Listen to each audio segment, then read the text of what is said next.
Kumusta po kayong lahat? Maraming salamat po sa inyong patuloy na pagsubaybay sa ating ginagawang pag-aaral.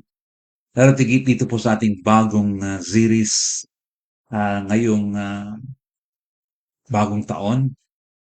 And we're talking this series called Rebuilding a Broken Private World. At tayo po ay nasa step number 2 na ngayon. Uh, we're now looking at the brighter side of the rebuilding process when our private world collapse. Ito po yung magandang bahagi ng ating buhay na kung saan nakikita natin yung pag-asa.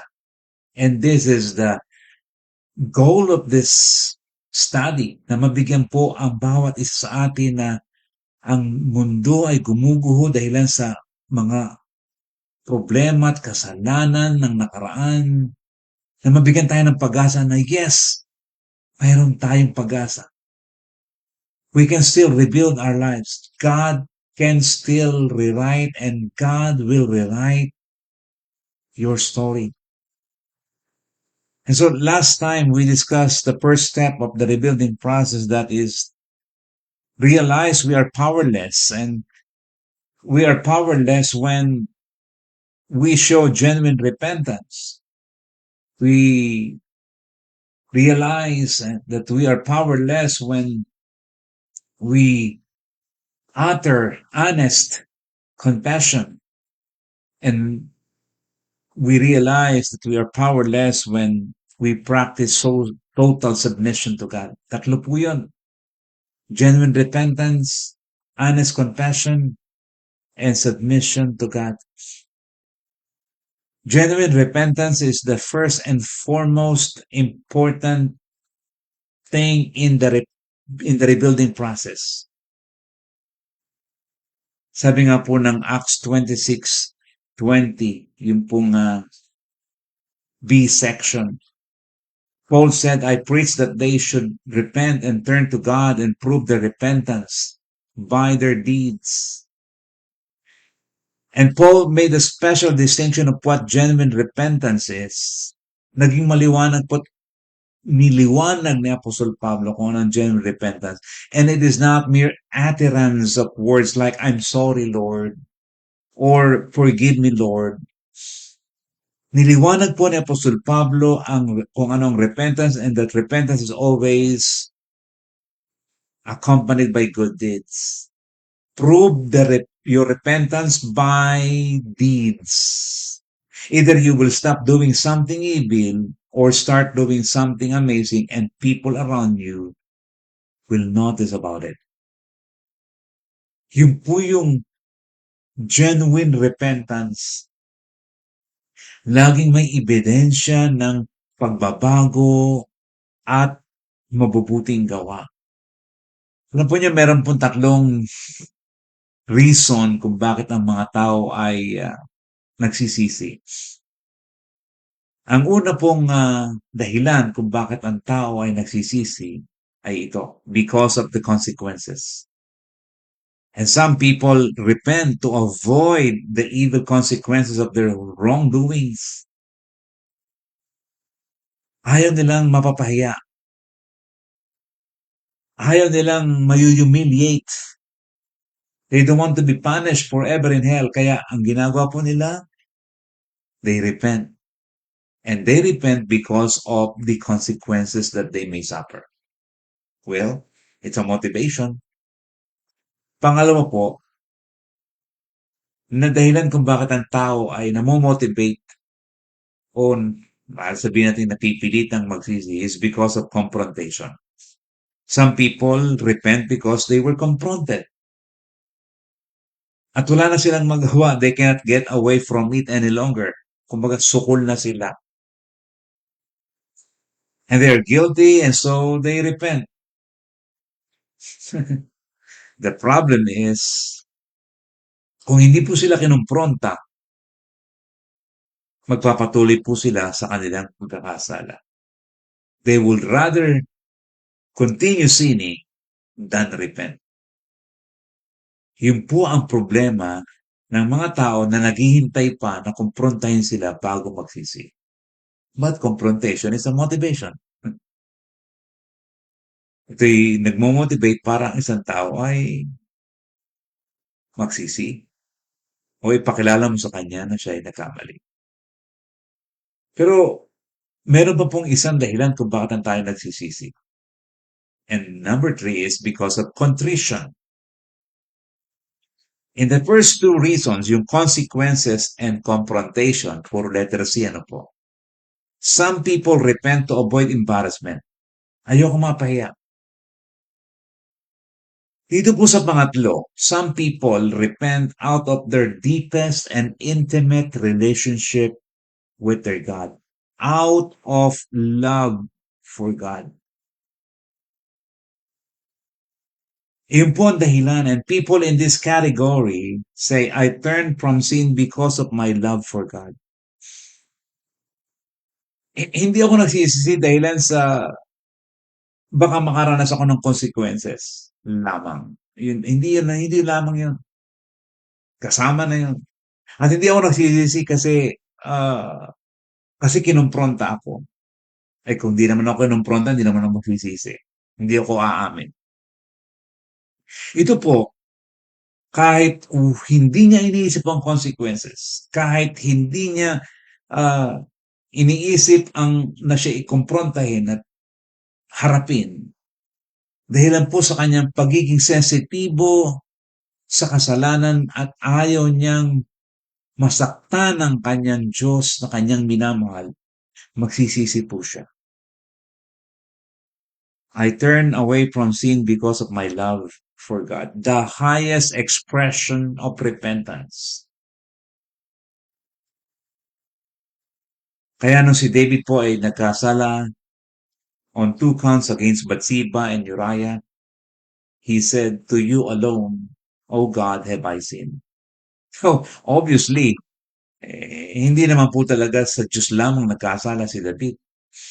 Alam niya, nagkasala siya laban kay Bathsheba, nagkasala po siya laban kay Uriah.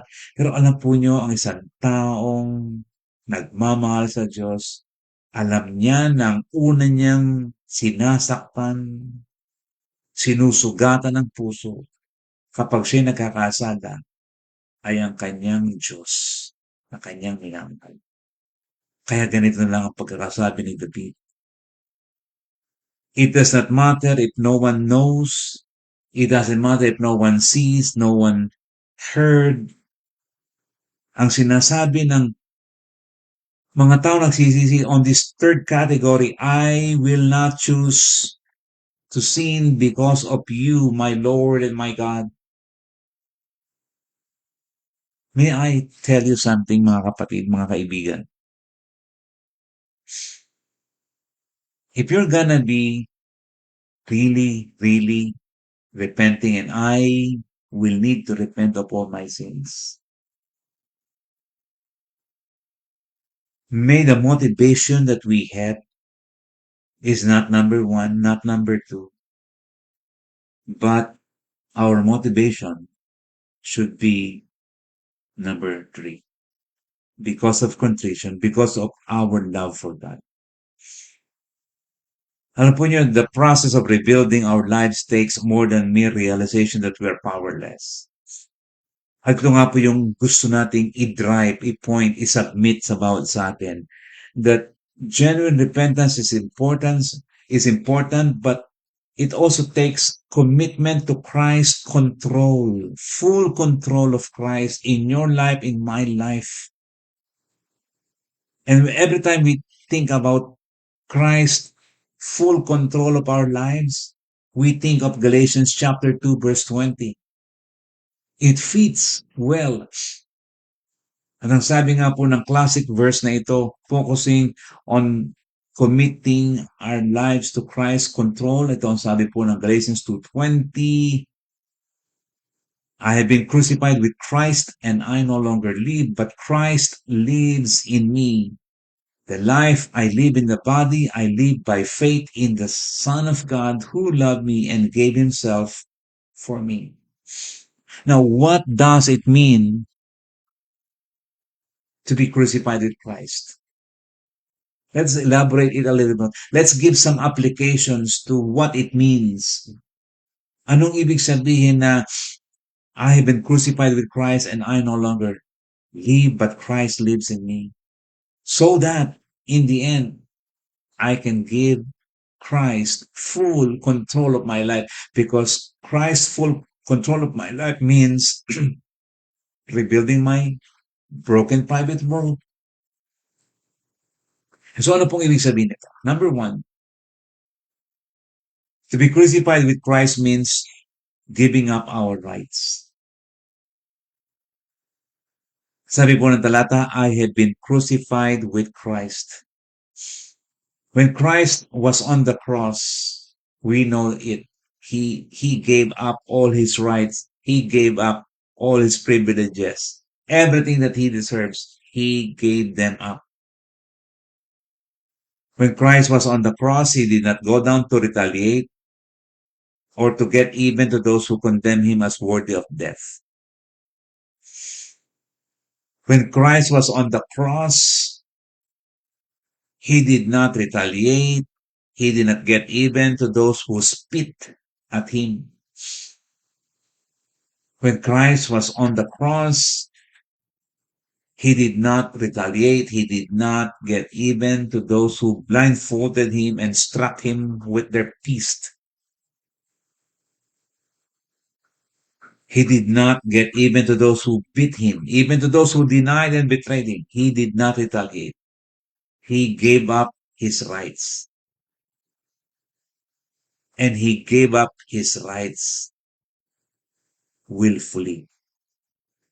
If we claim that we have been crucified with Christ, it would mean that we will give up our rights too. Kaya alisin na po natin yung ating sobrang pag-i-insist ng tinatawag nating self-entitlement. And that is the problem of our society nowadays, self-entitlement.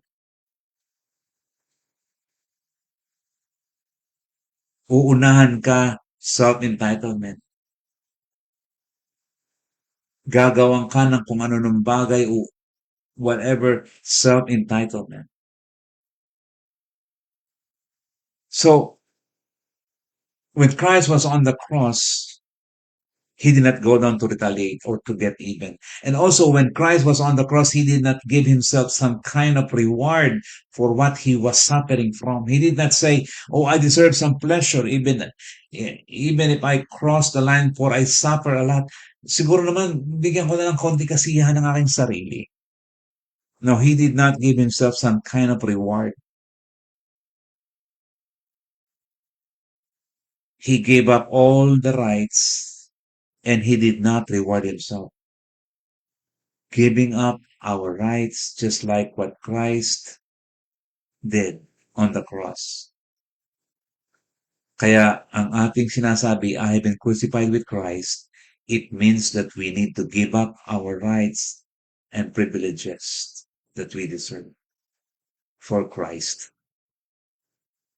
Yun po isang ibig sabihin ng giving Christ full control of our lives. Applying Galatians 2:20. Pangalawa, ano pa ang ibig sabihin ng crucified with Christ? Bypassing our own desires. Ang sabi po ng talata, I no longer live, but Christ lives in me. Alam po niyo ang ibig sabihin ng bypass. To bypass means to avoid. Kaya ngayon po marami ng bypass, hindi po ba? Iniiwasan na yung mga busy city, yung mga masyadong matatraffic ng lugar at gumagawa na ng mga bypass to avoid yung mga busy streets. So when we claim we no longer live, but Christ lives in me, Christ's desire takes priority. The desires of Christ takes priority. We no longer live. Yun po ang puntos noon. Kaya kung hindi na ako nabubuhay, and I would like to rebuild my life, then I will take Christ's desire as my first priority, my first and foremost. So when we don't feel like sharing the good news with others and Christ wants us to be witnesses, we still and we will witness and share the gospel because we no longer live. It is no longer I who live, but Christ lives. When temptation is knocking at the door of our hearts, we send Christ to open the door for us, for He lives in us. Pangatlo po mga kapatid, kung anong ibig sabihin ng crucified with Christ, not only giving up our rights, not only bypassing or avoiding our own desires, but thirdly, it also means living is not based on what is seen, but on what is not seen. Ang buhay at ang buhay ko ngayon, pamumuhay ko ngayon ay hindi na nakabatay kung ano yung nakikita, kundi kung ano yung hindi nakikita. Ang sabi nga po ng talata, I live by faith in the Son of God. At ang isa pong pangkaraniwang tukso na naranasan ng mga Kristiyano ay ang materialism. Envy is also common among many Christians. Bakit siya meron ako wala? If you think envy is not a serious problem, listen to what the Bible says. Ang sabi po ng Job 5, talatang 2, envy slays the simple. Envy slays the simple. Jealousy destroys a special relationship. Surely, jealousy is distorting or killing the view of a simple person to live a simple life. Pinapatay ng kapanaghilian ang isang simpleng tao upang mabuhay siya ng simpleng buhay. But a man who lives by faith does not embrace materialism. He is not controlled by possession, knowing that God, not possession, provides ultimate joy and happiness. So let's make it simple and clear. Any man or woman who is committed to Christ's control has been crucified with Christ, and he or she dies daily. 1 Corinthians 15:31. But our commitment to Christ's control has some legitimate enemies. May kaaway po mga kapatid ang ating pagsusuko ng ating buhay sa Panginoon. Yung when you want to give up your rights, when you want to avoid your desires, when you want to live not based on what is seen, but what is not seen, nako, meron po yung mga kaaway. Meron pong lumalaban dyan sa atin, sa ating kalooban, sa ating puso. And we need to be cautious and we need to alert our lives about this. At ilan po yung mga factors that hold us back surrendering our lives fully to Christ. Number one, ang enemy number one po, so we can commit our lives fully to Christ, pride. Pride. Pride will keep us from admitting or recognizing that we are powerless or that we need help. Natandaan po niyo yung ating illustration sa nakaraan about the quicksand, yung kumunoy. Minsan po ay akala natin kaya nating tulungan yung ating sarili. We do not want to admit that we are powerless. What we want is re-resolvahin ko ito sa aabot ng aking makakaya at kaya kong malampasan ito on my own. I don't need anyone. Hindi natin alam, palubog tayo ng palubog, pasama tayo ng pasama kasi nire-remedyohan natin ang ating mga buhay sa pamamagitan ng ating sarili lamang. Kagaya ng isang taong nasa kumunoy, he needs someone who can help him get out of that. Sa ating pong buhay bilang puno ng pride at makasalanan tayo, we need the help of someone who is not in the quicksand. Jesus Christ is offering us a life full ng kapayapaan, but we need to ask His help and remove our pride to come to Him.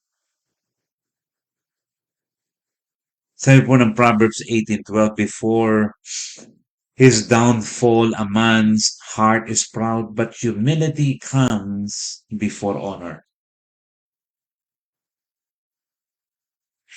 Alam po nyo, walang gamot sa mga taong hambog, mapagmataas.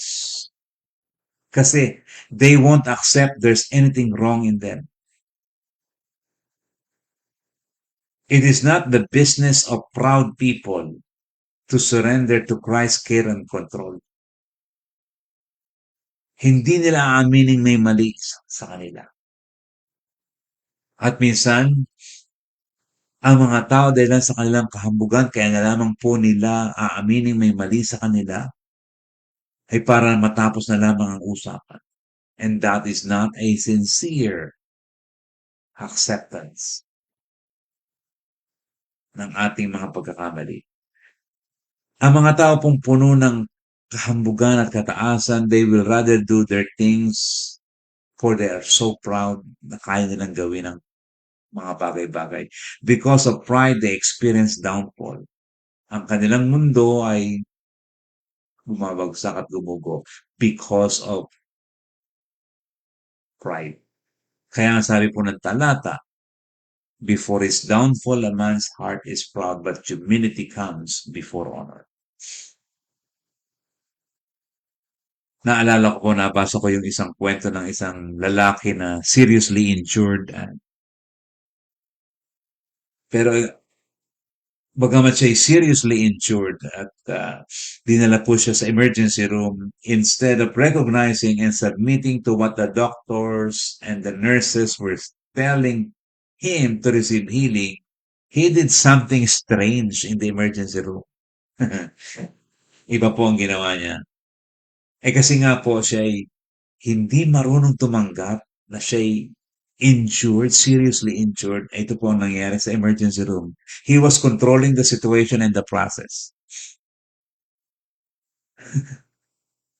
Isang demonstrasyon, isang pagpapakita na talagang siya ay may pagmamataas. Ayaw niyang aminin siya may mali, may problema, seriously injured, kaya siya nasa emergency room. He was controlling the situation and the process ng lahat ng ginagawa sa emergency room. Another one, he was fighting against the trained doctors and nurses. Kinakalaban niya. Tinutuligsa niya, marahil dinidebate niya ang mga doktor. Yung maaaring gumamot sa kanya, tumulong sa kanya. Another one, he was demanding the doctors and the nurses to heal themselves instead. Hoy, kayo may mga sakit din kayo. Dapat kayo, ginagamot niyo rin ang mga sarili niyo. Dapat kayo, nagpapagamot din. Instead of, you know what? Admitting that ikaw may sakit ka kaya ka narito. You are seriously injured. But no, he was demanding the doctors, oy, kayo muna, gamutin niyo muna ang sarili niyo. Another one, this man was expecting to heal others. And also, this man, he reserved the right to prescribe his own medicine. And this man, he was threatening others that he would walk out bleeding. Ito po ang problema kapag punong-puno ng pride ang isang tao na kagaya niya na seriously injured, nasa emergency room, hindi niya matanggap na may problema siya, na may sakit siya, na kailangan niya ng kagalingan. Kaya kung ano-anong kanyang ginagawa, hindi tuloy siya matulungan dahilan sa kanyang pride. When our spiritual lives are similar to this guy at the emergency room, full of pride, kapag ganito ang buhay ko at ang buhay natin, that pride will keep us from completely surrendering to Christ's full control. Hindi natin susundin yung gusto ni Jesus. Ang susundin natin, yung palagay ko at palagay natin ay tama. Hindi po lamang kataasan o pride ang nagiging problema so that we can give our lives fully to Christ's control. Number two, enemy number two is fear. Here's what some people say: I surrender and commit my life completely to Christ's control. I am afraid I will have to give up many things I want to do in my life. Ang dami ko nang hindi gagawin. Ang dami ko nang hindi magagawa. One thing is sure, we cannot mix fear and faith. Hindi natin pwedeng pagsamahin ng takot at ang pananampalataya. It is either we will throw fear away and embrace faith, or throw faith away and embrace fear. But it cannot mix. Kinakailangang may mawala sa dalawa. We cannot continue life as usual or stay where we are and go with God at the same time. Maliwanag po yun, mga kapatid. Let me say that again. We cannot continue life as usual or stay where we are and go with God at the same time. Let me explain what I mean by this. Noah could not continue life as usual and build an ark at the same time. Hindi po ba? Abraham could not stay in Ur or Haran and became a father of many nations. Hindi po ba tama? Moses could not stay in the desert pasturing sheep and stand before Pharaoh at the same time. Tama, hindi po ba? Peter, Andrew, James, and John had to leave their fishing businesses to follow Jesus. And they could not follow Jesus and stay doing what they were doing. Hindi po ba tama? So, totoo po mga kapatid na we cannot continue life as usual or stay where we are and go with God at the same time. We need to throw away fear and embrace faith. We cannot entertain fear and at the same time commit to Christ full control. Hindi po lamang pride ang problema natin in order to give our lives fully to Christ. Hindi po lamang fear ang ating nagiging hadlang o kaaway para maibigay ang ating buong buo kay Jesus so that we can reveal our lives. Pangatlo po, doubt. Enemy number 3. One more reason, mga kapatid, Christians are not committing their lives to Christ's full control is doubt. We hear some people say, I have tried my best to change, still nothing happens. Wala naman nangyayari. I doubt that God can still change me. Many Christians entertain doubt. Doubt that God can still change them. Ang sabi po ng Jeremiah 13:23 ay ganito. Can the Ethiopian change his skin or the leopard its spots? Neither can you do good who are accustomed to doing evil. The implication in this verse is man alone, you cannot change your life. Man cannot change his life for he is used to thinking and do evil things. Hindi natin kayang baguhin ang ating mga sarili on our own because we're used to thinking and doing evil things. Only by the power of the Holy Spirit that God can change our lives from the inside out. To God, nothing is impossible. When God is at work and when we allow God to work in us, to take full control of us, I no longer live, but Christ lives in me. He will take full control of your life and He can change you completely, totally. He can change anyone. He can save anyone. And our doubts that we cannot change our lives is true. Totoo po yun. Yung ating pangailangan na hindi natin kayang baguhin ang ating mga sarili, totoo, because we cannot change our lives sa pamagitan lang ng ating kakayahan at sarili. Marami nang sumubok. But we are not the change agents. God is the change agents. Let me say that again. We are not the change agents. God is the change agent. Hindi natin kayang baguhin ang ating mga sarili. It is only by the power of the Holy Spirit that is in us na mababago ang ating buhay at marirebuild ang ating buhay. Sabi po ng Philippians 2:13 ay ganito.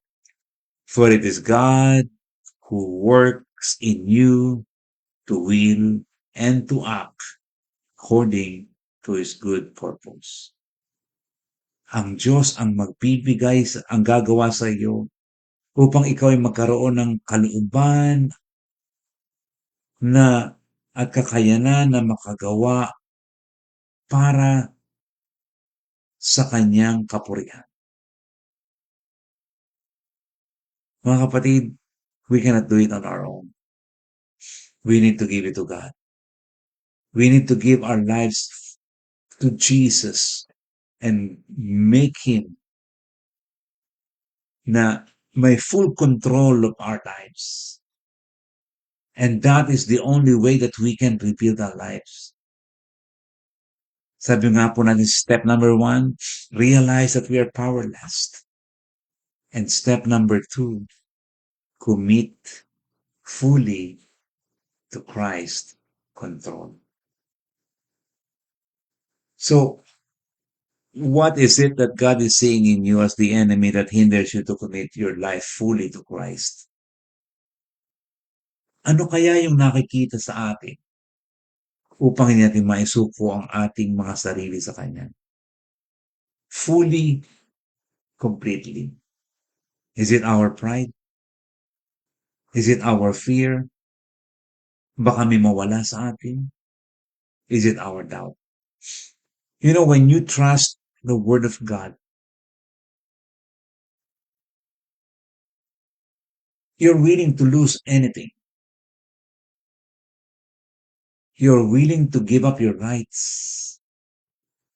You're willing to avoid your own desires, bypass our own desires. We are willing po to live by faith and not based on what is seen, but what is not seen, because we have given fully our lives to Jesus Christ. And so, let us talk to the Lord right now.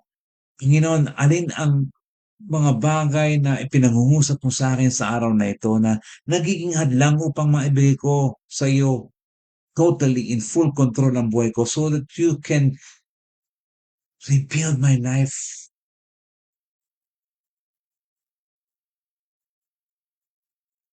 At umasa po ako na ang mga ganitong pag-aaral ay nangungusap sa kanino man sa inyo at sa atin.